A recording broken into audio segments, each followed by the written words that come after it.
Hello, kumusta mga kamosang? Happy New Year!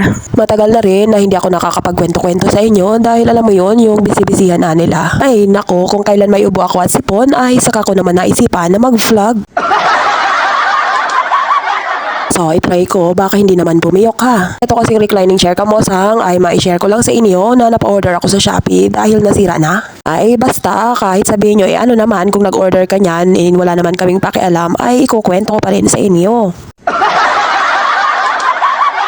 Alam niyo po kasi kamosang, lately ko na naisip na bakit pala ako umorder pa ng isang ganito na baka po pwede ko naman palitan ang parte na nasira nito. So, agad ko nga i-chinek sa shopping app ko baka hindi pa naipadala ng seller ko. Malamang na i-cancel ko kasi yon kung nakita ko na hindi pa naipadala ni seller. Kaso, nasa courier na ang mismong order ko. Kaya, ang ginawa ko ay tiningnan ko na lang kung may nagbebenta nga ba nitong mga itinatali sa gilid at nitong mismong mat. Kaya alam niyo mga kamosang kung bakit ko ginawa ang vlog na ito ay para sabihin na kung meron kayong sirang higaan ng reclining chair ay huwag basta itapon. Mura lang ang mat niya compared sa buong reclining chair mismo. So siya, hanggang dito na lang muna ang aking pagbo-voice over dahil inuubo na ako at may maiingay paulit-ulit ang pagbo-voice over ko. Ay nako, eto sila.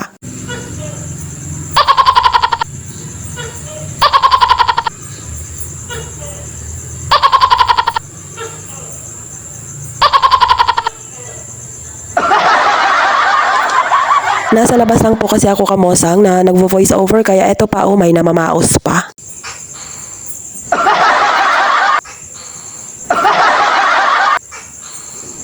O siya, basta iminusan ko lang po na pwede mong bilhan at palitan ang banig ng nasira mong reclining chair. May tornilyo po dyan kamosang na tinatanggal si Margie na malapit po dyan sa armrest ng upuan. Dyan po kasi idinadaan ang butas ng banig para maipasok sa tubo nitong reclining chair. Ayan po, pagka naipasok na sa tubo ang banig, ay pwede nang ibalik ang mga tornilyo. Pagkatapos ay pwede nang tahiin mula sa ibaba hanggang pataas tulad ng ginagawa ni Margie.